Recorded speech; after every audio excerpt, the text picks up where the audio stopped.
காலை வணக்கம். நான் ஸ்ரீவர்மா மருத்துவமனையிலிருந்து மருத்துவர் ஜெயருப்பா. இந்த நாள் இனிய நாளாகவே என்னுடைய மனமார்ந்த வாழ்த்துக்களும் பிரார்த்தனைகளும். டெய்லி ஒரு டேபிள் ஸ்பூன் அளவுக்கு ஆப்பிள் சிடர் வினிகர் வந்து நம்ம எடுத்துக்கும் போது நம்ம உடம்புல என்னென்ன மாற்றங்கள்லாம் நடக்கும் அதை பற்றி தான் நம்ம இன்றைக்கி பார்க்க இருக்கிறோம்.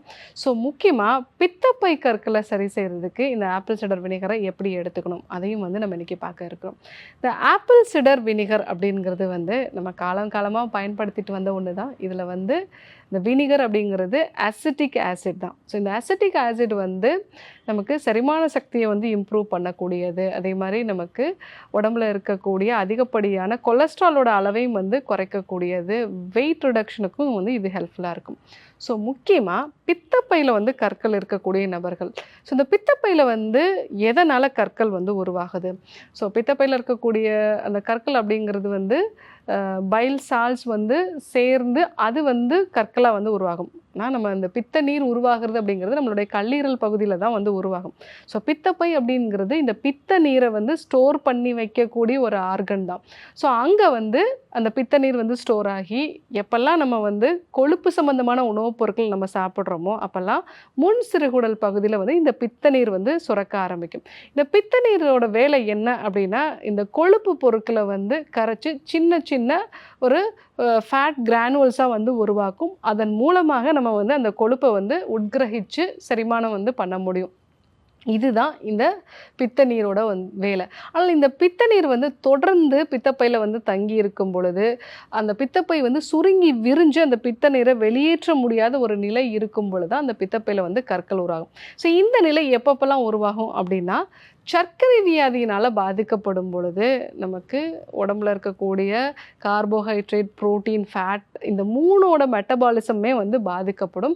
ஸோ அந்த மாதிரி நிலைகளில் வந்து இந்த பித்தப்பை வந்து நல்லா சுருங்கி விரிஞ்சு பித்த நீரை வெளியேற்ற முடியாத ஒரு நிலை இருக்கும் பொழுது ரொம்ப நாளாக இந்த பித்த நீர் வந்து நமக்கு பித்தப்பையில் தங்கி அதுதான் வந்து கற்களாக வந்து உருவாக ஆரம்பிக்கும்.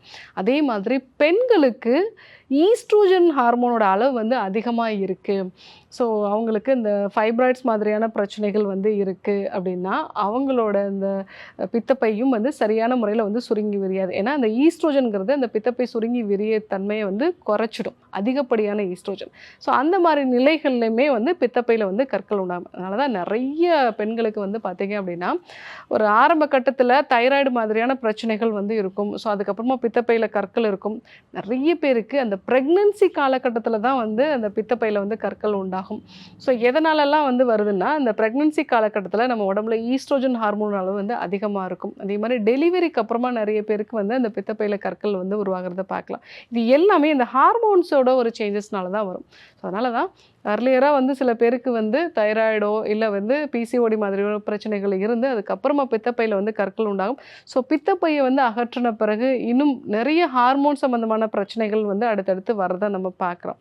ஸோ இந்த காரணங்களாலெல்லாம் நமக்கு பித்தப்பையில் வந்து கற்கள் உண்டாகும். ஸோ இதை வந்து நீங்கள் சரி செய்கிறதுக்கு இல்லை வந்து பித்தப்பையில் கற்கள் உண்டாகாமல் தவிர்க்கிறதுக்கு வந்து காலையில் வெறும் வயிற்றில் ஒரு டேபிள் ஸ்பூன் அளவுக்கு ஆப்பிள் சிடர் வினிகர் இது கூட வந்து நல்லா 1/2 டம்ளர் தண்ணீர் வந்து நம்ம மிக்ஸ் பண்ணி இது கூட வந்து கொஞ்சம் இஞ்சி துருவலும் வந்து சேர்த்து வந்து எடுத்துக்கலாம். ஸோ அந்த மாதிரி எடுத்துக்கும் பொழுது நமக்கு இந்த பித்தப்பையில் இருக்கக்கூடிய கற்கள் வந்து உருவாகாமலும் தடுக்கலாம். ஸோ உருவானது அப்படின்னாலும் அதனோட அளவுகளை வந்து நம்ம குறைச்சிக்கலாம். இது மட்டும் இல்லாமல் செரிமான கோளாறுகள் இருக்கிறவங்களும் இந்த ஆப்பிள் சிடர் வினிகர் எடுத்துக்கலாம். இப்போலாம் நிறைய பேருக்கு வந்து பார்க்குறோம், கொஞ்சம் உணவு சாப்பிட்டாலும் எனக்கு வயிறு வந்து உப்புசம் ஆகிடுது. அதே மாதிரி நான் மோஷன் போகும்போது பார்க்குறேன் அந்த உணவு செரிக்காமலே வந்து போகுது.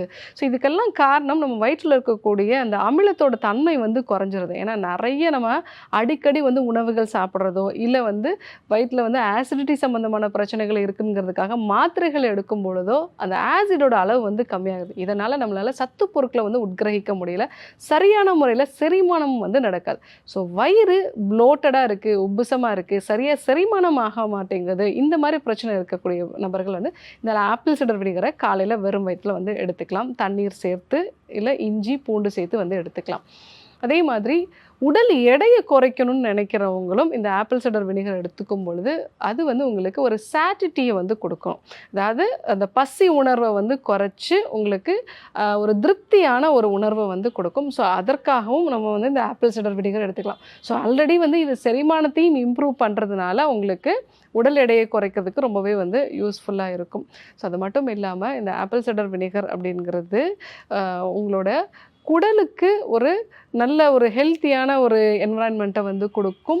ஏன்னா இந்த வினிகர் அப்படிங்கிறதே வந்து நமக்கு குடலில் வந்து நல்ல ஆசிடிக் ஒரு நேச்சரை வந்து உருவாக்கும். நம்ம வயிற்றுலேருந்து அந்த ஆசிடிக் நேச்சரோட அந்த உணவுப் பொருள் வந்து முன் சிறுகுடலுக்கு போனால் தான் அங்கே வந்து பைகார்பனேட் செக்ரேஷனும் வந்து இருக்கும். ஸோ இந்த மாதிரி ஒரு ப்ராப்பரான ஒரு ரெகுலர் ஒர்க் நடக்கிறதுக்கு இந்த ஆப்பிள் சிடர் வினிகரை வந்து நம்ம எடுத்துக்கலாம். இதுக்கு முன்னாடி எனக்கு அல்சர் இருந்தது, இல்லை இப்போ வந்து எனக்கு வந்து உணவு செரிக்கிறதுக்கு ரொம்ப டைம் வந்து எடுத்துக்குது அப்படின்னாலும் இந்த ஆப்பிள் சிடர் வினிகர் எடுத்துக்கலாம். சர்க்கரை நோயினால் பாதிக்கப்பட்டவங்களும் நிறைய பேருக்கு வந்து பார்த்தீங்க அப்படின்னா இந்த பெரிஸ்டால்சிஸ் மூவ்மெண்ட் வந்து கம்மியாயிடும். அவங்களுக்கு இந்த குடலோட அசைவு இயக்கங்கள் அந்த மாதிரி பிரச்சனை இருக்கிறதுனால நார்மலாக ஒருத்தருக்கு 2லேருந்து 3 மணி நேரம் ஒரு உணவை செரிக்கிறதுக்கு டைம் எடுத்துக்குது அப்படின்னா, சர்க்கரை வியாதியினால் பாதிக்கப்பட்டவங்களுக்கு 4 மணி நேரம் வரைக்கும் கூட டைம் எடுக்கும். ஸோ அந்த மாதிரி உங்களுக்கு சர்க்கரை வியாதியினால் செரிமானம் வந்து ரொம்ப டிலேடாக இருக்குது அப்படின்னா ஆப்பிள் சிடர் வினிகர் வந்து நீங்கள் எடுத்துக்கிறது நல்லது. ஸோ இந்த மாதிரி நிறைய பலன்கள் வந்து இருக்குது. முக்கியமாக பித்தப்பையில் உண்டாகக்கூடிய கற்களுக்கு வந்து நம்ம இந்த ஆப்பிள் சிடர் வினிகரை வந்து பயன்படுத்தலாம். ஸோ இந்த ஆப்பிள் சிடர் வினிகரோட இஞ்சி சேர்த்து எப்படி வந்து நம்ம ப்ரிப்பேர் பண்ணுறது அதை பற்றி இப்போ நம்ம பார்க்கலாம். பித்தப்பையில் இருக்கக்கூடிய கற்களை சரி செஞ்சு செரிமான சக்தியை இம்ப்ரூவ் பண்ணி உடல் எடையும் குறைக்கிறதுக்கு இந்த ஆப்பிள் சிடர் வினிகரை எப்படி சாப்பிடலாங்கிறத பார்க்கலாம். ஸோ இதுக்கு தேவையான பொருட்கள்ங்கிறத பார்த்துடலாம். ஒரு டேபிள் ஸ்பூன் அளவுக்கு ஆப்பிள் சிடர் வினிகர், ஒரு அரை டீஸ்பூன் அளவுக்கு துருவின இஞ்சி, ஒரு அரை எலுமிச்சை. ஸோ இப்போது இஞ்சியும் எலுமிச்சை சாறும் கூட கொஞ்சம் தண்ணி சேர்த்து வந்து நல்லா மிக்ஸியில் வந்து நம்ம அடித்து அதை எடுத்துக்கலாம்.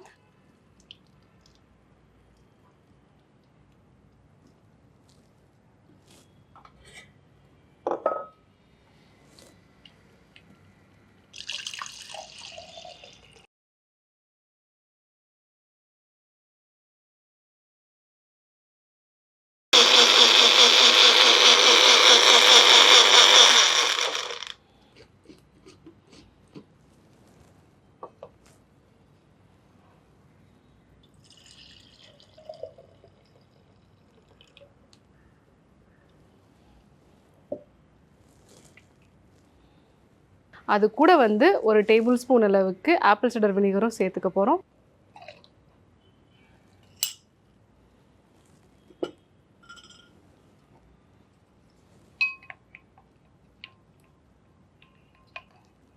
இப்போ இந்த ஆப்பிள் சிடர் வினிகரோட இஞ்சி எலுமிச்சை சேர்ந்து இந்த சாறு வந்து ரெடி ஆகிடுச்சு. இது வந்து ஒரு 100 ml அளவுக்கு வந்து இருக்கும். காலையில் வெறும் வயிற்றில் இதை எடுத்துக்கும் போது பித்தப்பை கற்களில் நல்ல மாற்றங்களை வந்து பார்க்கலாம். அதே மாதிரி சர்க்கரை வியாதினால் பாதிக்கப்பட்டவங்க, உடல் எடையை குறைக்கணும்னு நினைக்கிறவங்க, செரிமான சக்தியை இம்ப்ரூவ் பண்ணணும்னு நினைக்கிறவங்களும் இந்த ஆப்பிள் சிடர் வினிகர் ஜூஸ் வந்து எடுத்துக்கலாம். கண்டிப்பாக ட்ரை பண்ணி பாருங்கள். ரெகுலராக ஆப்பிள் சிடர் வினிகர் எடுத்துக்கும் போது இத்தனை நன்மைகள் இருக்குது. அதை வந்து நம்ம இஞ்சியோடு சேர்த்து எடுத்துக்கும் போது இந்த பித்தப்பையில் உண்டாகக்கூடிய கற்களுக்கும் ஒரு நல்ல பெட்டர்மெண்ட்டை வந்து கொடுக்கும். ஸோ நீங்களும் இந்த ஆப்பிள் சிடர் வினிகரை வந்து ட்ரை பண்ணி பாருங்கள். என்னென்னலாம் பலன்கள் இருந்துச்சு அப்படிங்கிறதையும் வந்து எனக்கு சொல்லுங்கள்.